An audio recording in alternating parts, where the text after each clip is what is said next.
Hello, my name is Maria Ramos, and I'm going to present why CVS Health should begin to offer more generic pharmaceuticals instead of just name brand drugs.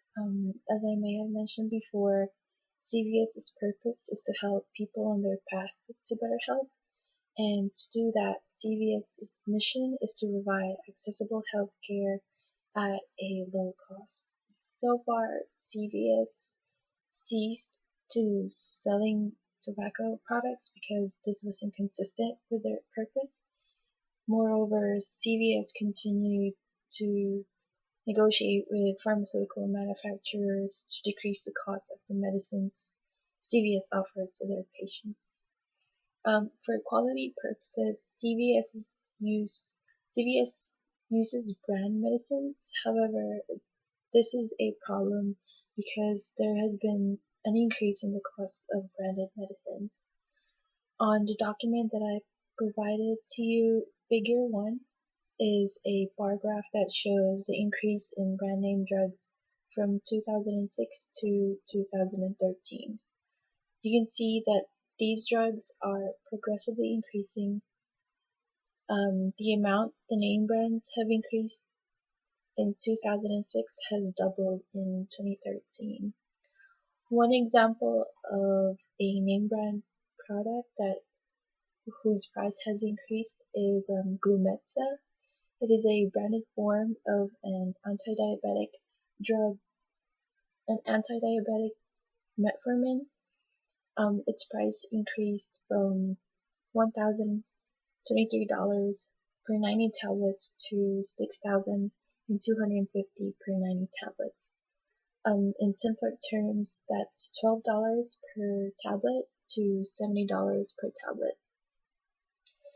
These prices increase these price increases occur when the rights to a new product are acquired by the new drug company and they decide to increase their prices.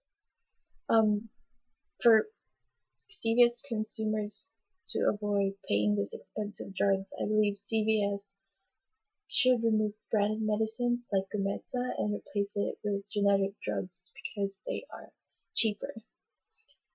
Now, there are also news about the price increase of generic drugs. You might say that if the prices of generic drugs increases as well, then why is it a better substitute over name brand drugs? First,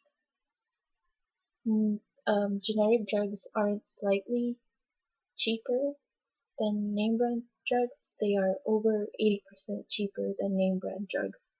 A generic metformin only costs $19 for 60 tablets, compared to Glumetza, as I mentioned earlier, it costs $70 for a tablet.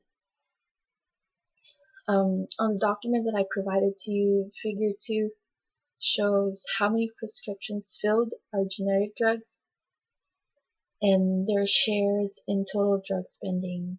In 2010, only 26% of the prescriptions filled are name brand drugs, but the cost of that 26% amounted to 79% of all the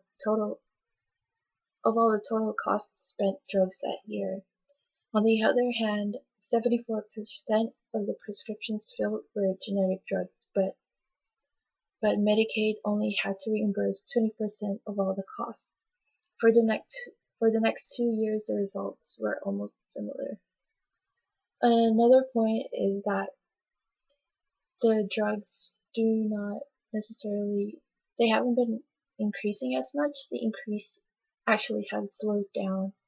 On the document that I provided you, figure 3 shows that the average annual percent change in retail prices for generic prescription drugs have consistently decreased in recent years. The retail prices for the 280 generic drug products most widely used by older Americans decreased by 4% in 2013. In contrast, the rate of general inflation rose by 1.5% over the same time period. In conclusion, I believe generic drugs we shouldn't worry about them, like their prices. We shouldn't worry their price increasing. So, in addition, in 2014, the generic drugs were responsible for 250 billion worth of health system savings. This price increase in drugs isn't only bad for CVS consumers because it will cost them more, but also the consumers might stop buying these medications and actually risk their health just because they can't afford them. The path to a better health shouldn't be expensive, but if CVS offered generic drugs instead of name brands, the path to a better health would not be expensive. And that concludes my presentation. Thank you.